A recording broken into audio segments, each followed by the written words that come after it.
और देखिए, Hamas chief Ismail हानिया की हत्या की टाइमिंग पर भी हमें गौर करना चाहिए। टाइमिंग बहुत अहम है। नेतन्याहू के अमेरिका से लौटने के बाद हानिया को मारा गया। सीज फायर को लेकर CIA चीफ और ब्लिंकन की कोशिशों के बीच यह हत्या हुई। एक तरफ सीज फायर को लेकर पहल, दूसरी तरफ इस्माइल हानिया की हत्या।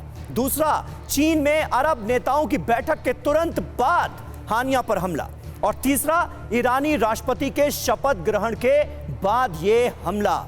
तो ये तमाम वो अहम पहलू हैं जिसे नजरअंदाज नहीं किया जा सकता। वोरा साहब, जिस बात का जिक्र अभी अभी जहांगीर जी ने किया, वो आपको कितनी वाजिब नजर आती है? इजराइल के लोगों के लिए तो मुसीबत है ही। बेंजामिन नेतन्याहू इस्माइल हानिया के मारे जाने को भले ही अपनी जीत के तौर पर प्रस्तुत करें, ऑफिशियल बयान तो कोई नहीं आया है, लेकिन फिर भी जो हालात हैं उसे कैसे आप देखते हैं? और अब तो इजराइल के बाशिंदों के लिए खतरा और बढ़ गया है। हिजबुल्लाह भी हमला करेगा, हूती भी हमला करेगा, ईरान भी अपने प्रॉक्सीज का खुलकर इस्तेमाल करेगा।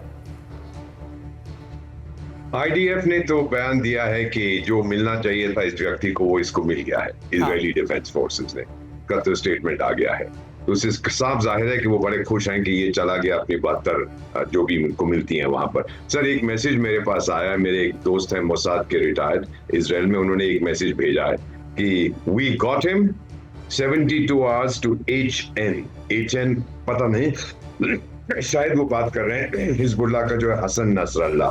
72 hours to HN के 72 घंटे में, क्योंकि वो ईरान से भाग गया है। वो वहां गया था स्वेरिंग इन के लिए, अब वहां से वो गायब हो गया जब ये हानिया साहब के साथ हुआ है। तो ये कोई बहादुर लड़ाकू नहीं है, डरपोक हैं ये लोग।